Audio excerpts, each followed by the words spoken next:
Good morning. So, I am not a historian. I'm not an archaeologist. I just love putting things on a map.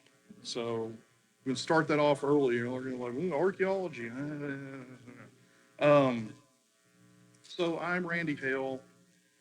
I'm from over in Chattanooga, Tennessee. I come over for this thing. Y'all got a great conference. This is like the third or fourth time I've come over for it. I came during the infamous snow event, like back in 2015 in Majid. Yeah, that was fun. Yeah, I came over. And so I want to talk to you guys about Pleasant Garden Cemetery. And this is going to be a bit schizophrenic because we haven't started yet. I thought we would start when I submitted this paper back in October. I'm like, there is no way we won't be started by March. I was wrong. We have found a way to not get started yet. But dealing with some nonprofits, it'll all work out in the end. It's just going to be a slow. I got to be patient. I'm not very patient. I love fixing data and doing things, and I want to get started now doing it. So I was trying to come up with a really quirky opening, like some quote from Midnight in the Garden of Good and Evil. And I turn on the news, and yes, Tampa sold an entire cemetery, lost it, lost control of the property in a blind auction. They accidentally, well, they didn't accidentally, they put a lien against it to pay for stuff. It got sold accidentally to a developer. What's going to happen to it? Who knows?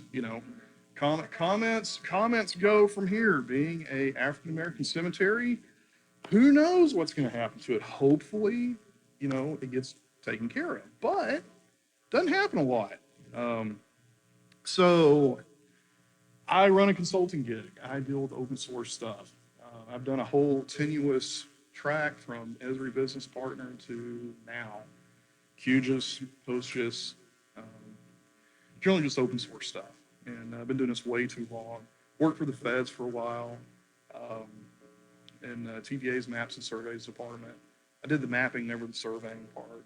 And it's just fun. Yeah, I provide commercial support for QGIS. I'm a partner with Mergin Maps, which is their mobile product. It's a commercial slash open source product. And hey, in October we're going to Baltimore. So if you guys want to come to an open source conference, 3 days in Baltimore, first FOSS4G North America we've had in 4 years because of COVID. We just hadn't done it because not a whole lot happened there for a couple of years. So several years ago, a younger Randy was standing with his dad in Pikeville, Tennessee, which is about 120 miles north, almost in between Knoxville and Nashville, and there was a panic over the family graveyard in McDowell Cemetery. They're running out of room. Everybody's getting old and everybody's dying. And so the panic was, if you're going to get buried here, go ahead and lay a spot out, put a brick down, tell somebody, put a note. And I'm sitting there horrified, mapping, going, what? You can't just put a brick down. And the guy had a graph paper. He had drawn out the cemetery. He was like, yeah, if you just put your name, go ahead and just write your name on a brick, stick it there, and we'll just mow around it. God, that's terrible. That's what they're doing. And so then flash forward about a year later, I'm down with my mom in Cave Springs, Georgia, which is about 100 miles south. And she can't remember where her great grandfather is buried because he was poor. They didn't get a headstone. And he's just buried somewhere. And everybody that knew is dead. She's walking around lamenting. I don't know where, great grandpa's buried. We found somebody that was a Crocker. And I was like, well, okay, that'll just take a picture and we'll go from there. So I got this kind of a weird fascination with cemeteries. There's some commercial software, but once a cemetery closes, it's not really making money anymore. It's just kind of sitting there. You're mowing it. People get together with my dad's cemetery. They get together to take up money that pays for mowing and any maintenance. So every year, that's what they do. Everybody chunks $20 in a hat. It just gets handled. And apparently, you write your name on a brick and you make sure that you get a spot in the cemetery. Man, what a horrible way to maintain stuff. But that's the way it is. So what happened in Chattanooga? There's two cemeteries we're going to talk about. One is Becknob Cemetery, and I got aerial photos I'll show you. A developer rolled a bulldozer into Becknob Cemetery accidentally. I call BS on that, but I got to be nice. Oh yeah, this is getting recorded. Oops. So they alerted the cemetery, they alerted the church that kind of caretakes the cemetery. They came up. There was ensuing madness that happened. Um, Eventually, this cemetery, Beck Knob, gets on the National Historic Register. So now it gets federal protection, which is good. A book was written on Ed Johnson. So Ed Johnson was a black man in Chattanooga, was hung from Walnut Street Bridge. So if you ever go to the Walnut Street Bridge, there's now a memorial there. And they had mentioned this Pleasant Garden Cemetery because that's where he was buried at. And this was in 1906. So, I heard about Beck Knob just kind of working along, scanning the news going, cemetery, Beck Knob. Eh. And then I start hearing about Pleasant Gardens. That starts coming up. And I don't know where Pleasant Gardens is. I really don't know where Beck Knob is because they're just names in the news. Nobody really says where they're at. In the meantime, the AACPF gets created, which is the African American Cemetery Preservation Fund. There were two groups kind of caretaking. One's caretaking Beck Knob, one's sort of caretaking Pleasant Gardens, and so they come under one umbrella for grant work. It's easier to get one grant versus two. You can combine your resources and get stuff done. So last year was a good year for me. I was busy, so I like doing volunteer work. I like doing one volunteer project a year. That's it. When you're a small business, there's no end to free work. I mean, there's a ton of free work that needs done. There's a ton of good work that needs done, but you just can't do it. So we did an open source meeting in Nashville last year, and community for me is it's a lot of different hats. It is for all of us, but we do the open source meeting in Nashville. We made $564. We wanted to make zero, but we cleared $564. So I donated $500 to GeoServer, and that was good. It left us $64 to do another meeting. That's a good starting point for me because I don't want to have to keep up with money. And I became a small business supporter at QGIS, which is kind of like business partner-ish, sort of, but I was able to make a donation, help them out. I mean, they do really cool things with $250,000 a year as their operating budget for QGIS. So if you ever download and use it, and I would highly suggest if you're an art shop or whatever, just download it. It's a great Swiss Army tool for mucking through data. But what about here? What about Chattanooga? So if you look at Chattanooga, everybody been? Has anybody been Chattanooga? So if you roll into Chattanooga, you're going to be coming from, and just before you get stuck on the ridge cut because somebody has wrecked, you'll be in Brainerd. So as you're sitting there on the ridge cut going, I should have got off the interstate, you would have gotten off in Brainerd. In this area. If you proceed onward and get through the traffic, you'll be in downtown. So Beck Knob is in North Chattanooga, what's called North Chattanooga, and Pleasant Gardens is in Brainerd. Technically, you could say it was on Missionary Ridge, but everybody in Missionary Ridge is kind of snooty, so we'll claim it, Brainerd. We'll claim it. So very first, let's talk about Beck Knob. 1.1 acres is Beck Knob.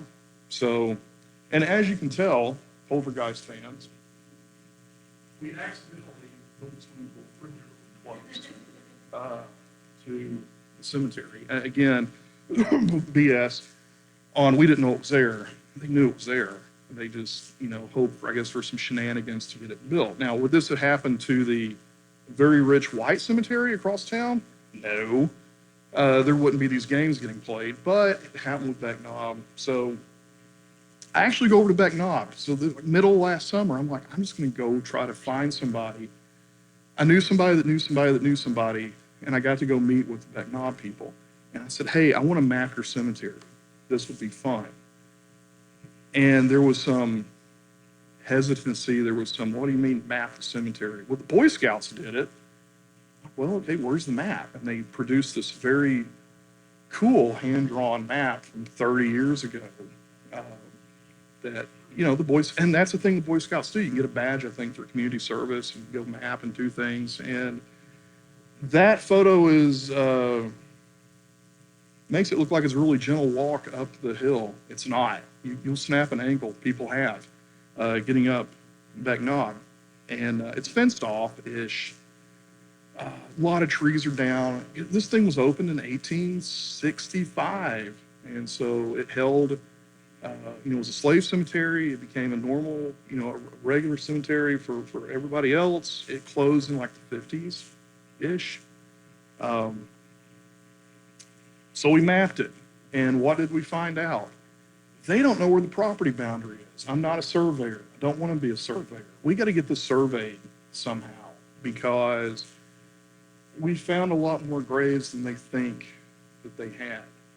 And what we did, they finally said, yeah, go ahead and map it. And again, I didn't really know what I was doing. So I called my friend Jeff Simmons with Platinum Geomatics. And I said, Jeff, I need some help. You're a surveyor. You're a survey group. How would you tackle this? What would you do? And he's like, yeah, we'll do it for you. Don't worry about it. Sweet. So he drove up from Atlanta, brought 3 or 4 people, and they went through and marked the center of each depression. It's a very steep hill, and actually, graves are pretty easy to find. I mean, 6 feet long, 3 feet wide. If there's a depression there, there's a grave. So they went through and marked it, came back and hit it with a GPS. We marked the center of the grave because we weren't really entirely sure exactly what we were doing. And we came up with about 400 graves. Now, I think 10%, we may have overdone it a little bit. I think there were depressions that weren't graves. But the interesting thing was, again, they thought the property boundary is 40 for the city, for the county, it actually goes up. So it needs to be surveyed. The swimming pool is sitting right in here, according to the map. Again, it needs to get surveyed. So that was a good first cut, but we need to clear off that top corner. Still covered in brush, brambles, briars, and everything else you can imagine. And I went through it because I love doing that kind of stuff. And just, and there's tombstones up here. Tombstones over here. So we don't have everybody. So we're guessing there's probably 600 some odd souls buried here. And they said originally 120. So it's a little bit off what we have. So flash forward Pleasant Gardens. One of the ladies said, let's go to Pleasant Gardens and go take a look. Pleasant Gardens is 22 acres. A 22-acre cemetery everybody just forgets about. And it was started in 1890 as the city's first segregated cemetery. I think it was Tennessee's first one. I think it's the first one in the state. For African Americans, by African Americans, you could be buried here. Nobody's going to hassle you. It's good to go. And this is the beginning spot. And as you can tell, it's a little bit off center. There's no maintenance going on there. This is closed in 1970. I was born in 1971. So it was closed a year before I even made an appearance. I didn't even know it was here. Like I said, I grew up in this area. And, if you'd told me there was a 22-acre tract of land that was a cemetery 2 miles from my house, there's no way. There's only one cemetery in Brainerd, and that's out near the shopping mall. No, this one's huge. One neighbor decided to take it on himself. For 20 years, he's been cleaning up the cemetery, trying to keep some kind of maintenance on it. And again, Pleasant Gardens over in Brainerd. Again, if you look at the Hamilton County's website, 22 acres. The obelisk, they can show them this here. There's a water feature link here, creek. There's a neighbor with a pond. Who's a little bit of a problem neighbor with the cemetery. But this is the cemetery. It is very weird, very odd. Apparently, people got into burying vaults, but they didn't go all the way in the ground. So that's a vault. There's somebody in the vault. There is no headstone. There is no identification. Possibly the funeral home may know. I doubt it. But so we got this. Of course, the debate is what's in there. I don't want to know. There's been enough bad stuff going on the last couple of years. I'm not cracking open a grave to find out. Otis Hot Sauce Washington. So Otis gets a bottle of hot sauce and a 40. Apparently every couple of years, somebody comes in, leaves something for him. The interesting thing with this, if you can read the headstone, you may not be able to. It says Otis Hot Sauce, husband of Maddie Washington, son of, and they spend this much space talking about Otis and this much space talking about everybody else. I have a feeling Otis was quite a character. Um, the other maddening thing about this, your eye is drawn behind the headstone where it says mother. It's a completely different grave. Uh, so Otis is backed up on somebody else, or he's at the foot of somebody else, and they're going out. So they packed people in here, so it's a little bit confusing. This grave isn't oriented. I'm used to east-west, orientation. It's more north-south, really. Um, on this, there's a child's grave. There's a whole stint of they were making concrete headstones with finger. They would draw out the name with a little metal something put in, and either it was a head, like a figurehead. We're assuming it was um, religious stuff. It's got a cross. There's a lot of that in there. On the right-hand side is the pauper side of the cemetery, so people are just buried in wooden caskets. The graves have sunk. I'm pretty sure if you took a stick and started around, it's pretty horrid down there in that part. You can see that somebody actually went back in and tried to put a headstone, and they poured some concrete and put some curbing or fencing, I think is what they call it in the funeral industry, around it. And that part is so settled, the whole thing is just tipped up on its side and is sinking into the grave. So it's like I said, it's kind of weird. Ed Johnson, the man that was hung, is in Pleasant Gardens. That's his grave to the right. My dad, who can't hear, get out of the way so I can take a picture. He's in it. We found either this is, according to the historian, the base of a sign to a second cemetery or a well. Why would you want a well? But that's a theory, is that maybe this was a well that was used to maybe water plants or do something in the cemetery. Again, there's all this just weird and wild stuff that's up there. And not to leave on a horrid note, but somebody planted daffodils, and so there's a perfect 6 by 3 daffodil field. It's kind of a nice, way to go. If you look in the background, you see a tree down. A lot of trees fall on this thing. It's had 50 years of no maintenance. So usually a tree falls, a grave gets ripped up. They got to call somebody to get, remains interred again, because that's how bad a shape the cemetery's in. So what are we going to do? We're going to map it once I get the two nonprofits moving in a direction.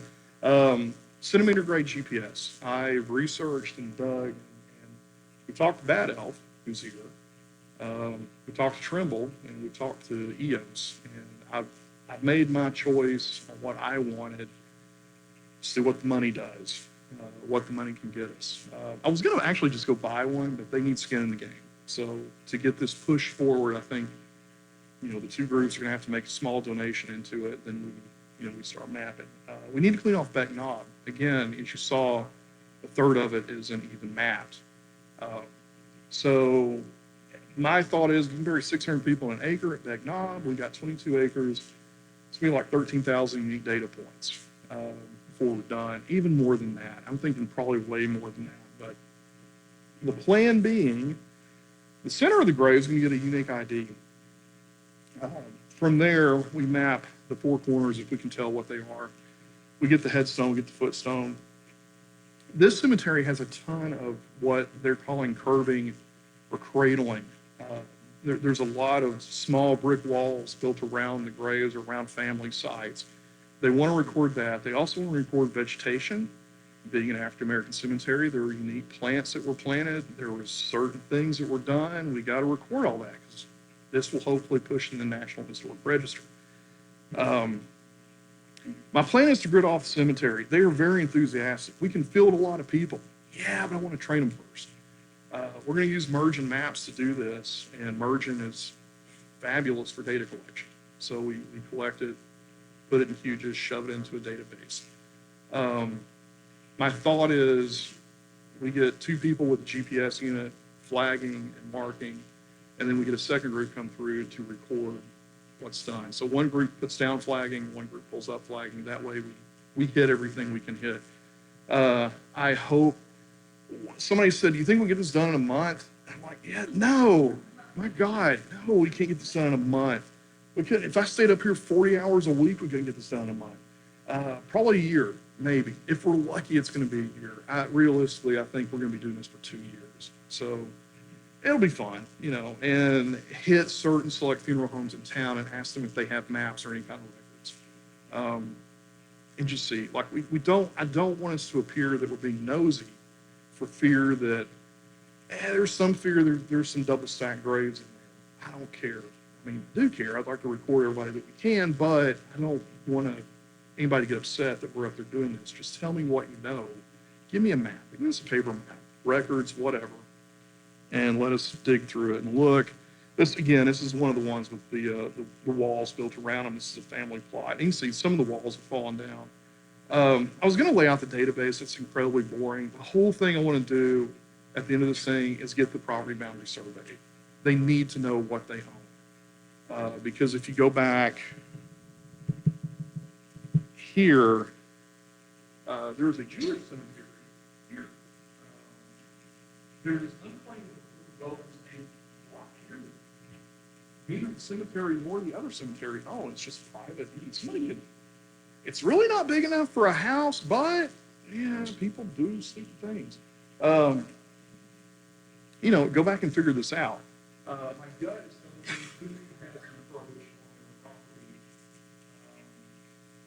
genocide action and everything else, and you've got an alleyway that runs through here.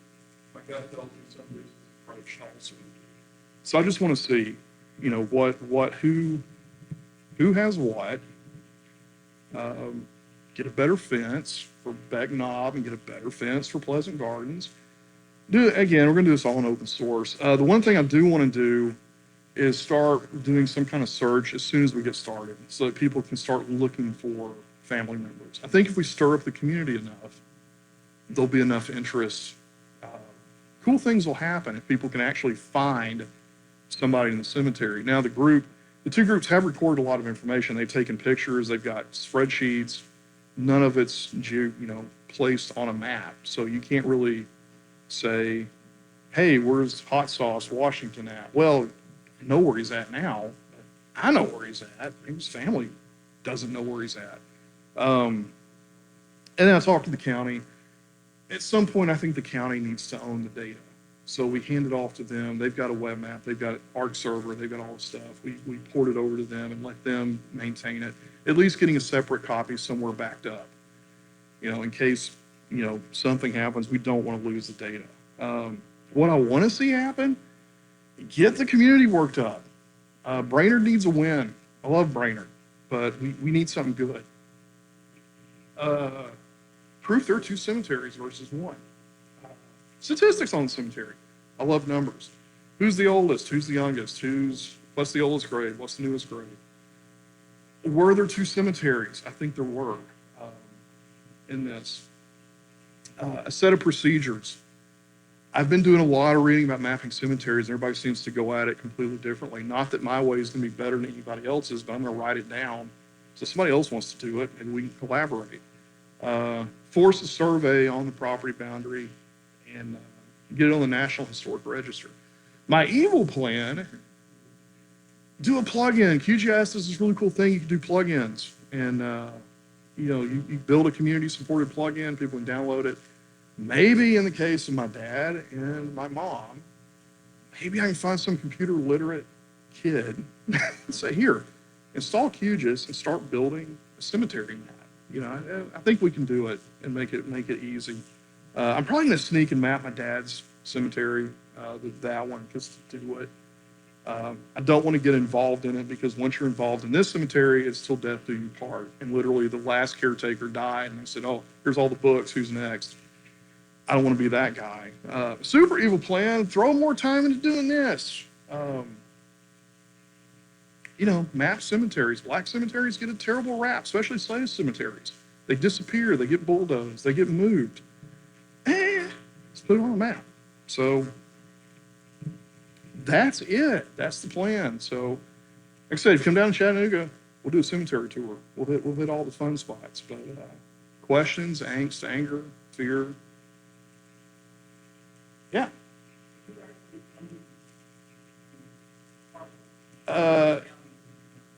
Beck Knob is owned by Hearst United Methodist Church. Pleasant Gardens is privately owned, and as I understand it with that one, the original owner, who was probably came to the property and said, oh, you know, I bought this. There's a weird story on how they became owners of the property from the first owner. It's had multiple owners. That person died, it got willed to somebody else. That person died, it got willed to somebody else. They currently don't really know quite who owns Pleasant Gardens. They know the family owns it, they don't know who in the family owns it, as I understand it. And the family's being really cool. They're working, they're trying to get this straightened out. But right now, it's kind of in legal limbo on who actually owns it. They're not charged taxes on it, so it's just, you know, it's just there. So, yeah, it's 22 acres. It blows my mind. There's a 22-acre cemetery in Brainerd. I grew up 2 miles from there. Nobody told me there was a cemetery. Yeah.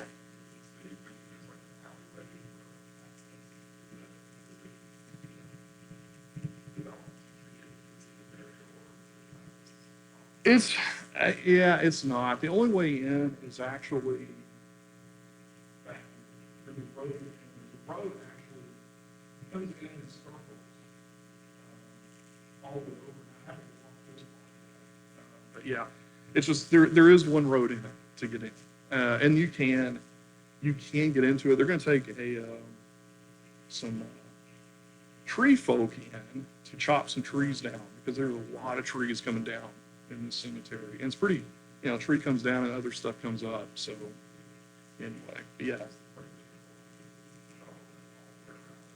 Yeah, yeah. And you can tell the people on this side have actually kind of cleaned up a little bit nicer. So they've actually come out and mowed, cleaned up, which I think it'd be kind of cool. There's a house here that's directly facing the cemetery. That'd be awesome.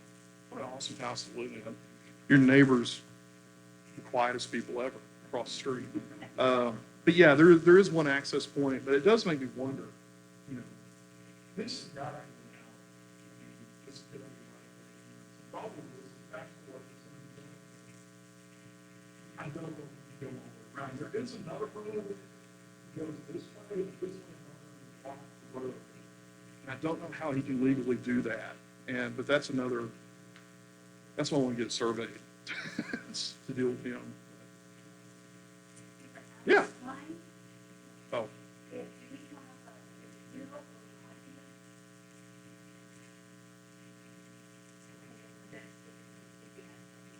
Okay.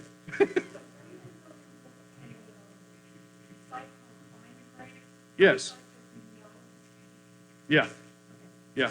A lot of the Find a Grave people have been up here taking pictures. Find a Grave's good, but it's not, you know, I want to point on the ground. But yeah. Yeah. Thank you very much. All right, cool.